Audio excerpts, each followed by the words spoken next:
Hey guys, this is PEJP here. I'm doing an unboxing video.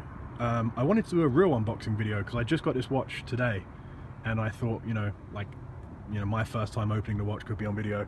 But I did a video, I uploaded it on YouTube, and then I realized I'd held my phone in portrait mode the whole time and it didn't look good and I didn't want to take the abuse, so I thought I'd scrap that and just retake it. So it's kind of a cheat. I've already worn this, put it on a NATO and then put it back on the bracelet. You might hear some background noise because I'm outside. I thought that might help with the lighting. Sometimes watch videos or watch, magazines and stuff. Also, the photos are very stylized. All the lighting's perfect, and you don't get a sense of what the watch really looks like, which is why I love these kind of unboxing videos.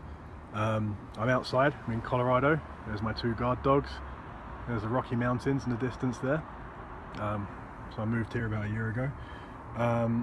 So this is it. This is the Seiko SRPA21. Obviously, for such a great value watch, they're not going to go crazy on the packaging. So you get an outer box with the manual and the guarantee certificate. So I'm going to open this up now so you can see it. And there it is. So this is I don't think it's a limited edition, they just call it like a special edition of the Seiko Turtle, which is the SRP range, I believe. I'm not an expert on Seiko. It was based on a dive watch from the 70s, I think the 6300 series or the 63,000 series. And it also kind of looks similar to some of their other entry-level dive watches, like the famous 007. It's got the 4 o'clock crown.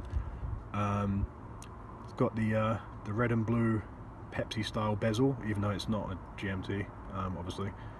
Similar to what I'm wearing at the moment.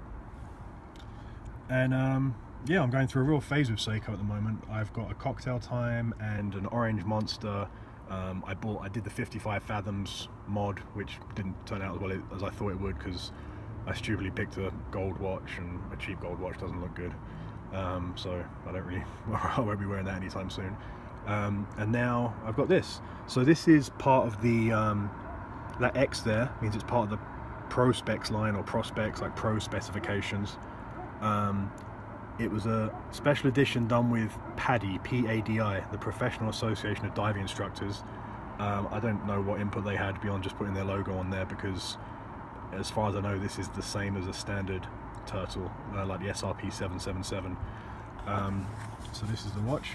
45mm case, which it certainly feels that. Although with the rounded case, the cushion style case, it doesn't strike me as it's not like I open it and think, wow, that's huge. It's quite nicely proportioned.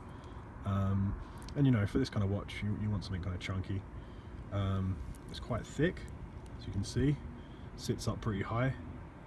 So it's probably not the sort of thing you'd wear with a suit or anything, but it would look pretty cool if you're doing any outdoorsy stuff. I've never been diving in my life, and I don't intend to, but if I ever do, I'm sure this would be useful for me. So the dial, it's this kind of rich blue. It's really cool. I remember once when I did my FP video, I said about how it's difficult to capture because it kept changing. I mean, this isn't at that kind of level, but it's similar. Like, it's definitely, it seems to change. You move it around. Try and show you the lume. You can see it start to glow just from my hand covering it there. The lume on Seiko watches is unbelievable. My Orange Monster, I've just worn that for the last 2 weeks, and it's an amazing watch. And yeah, the lume is incredible.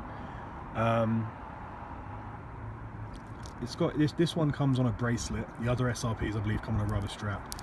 I don't love Seiko bracelets. Not that I have a problem with the build quality or anything, but they always have like a kind of shiny, highly polished part through the middle, which I just don't really like. I prefer that, that kind of just uniform steel color. So I bought a couple of NATOs. I had to buy them specially because they're 22-meter lugs, which so I don't have any NATOs that would fit those, and I hate it when you use something too narrow and you can see the gap. I already took this took the bracelet off to try a NATO out, and like the end links are like solid metal. Like, the build quality of this is incredible. I'm probably preaching to the choir, but I just can't get over that you can get this kind of quality for less than $500. I don't really see the difference between this and a Tudor Black Bay, or even a Submariner really. I'm sure the steel quality is different. Movement quality is still, you know, they're bulletproof. I'm sure in some ways a Rolex movement is higher quality, whatever that means, but I mean, this runs, it doesn't have any complications beyond the time and the date. So yeah, I think the value for money on this is ridiculous. This is a fully in-house watch for less than $500. You can even go lower than that. Maybe that's part of the reason I like them as well, is that you can kind of, it's not such a big investment if you do want to pick one up. So yeah, it feels good. It's got the sticker on the case back there. It's got like a expandable bracelet for you know, if you wanted to put it over a wetsuit or anything, if you're that way inclined. And yeah, I think it's a great pickup. So yeah, thanks for watching. Awooga.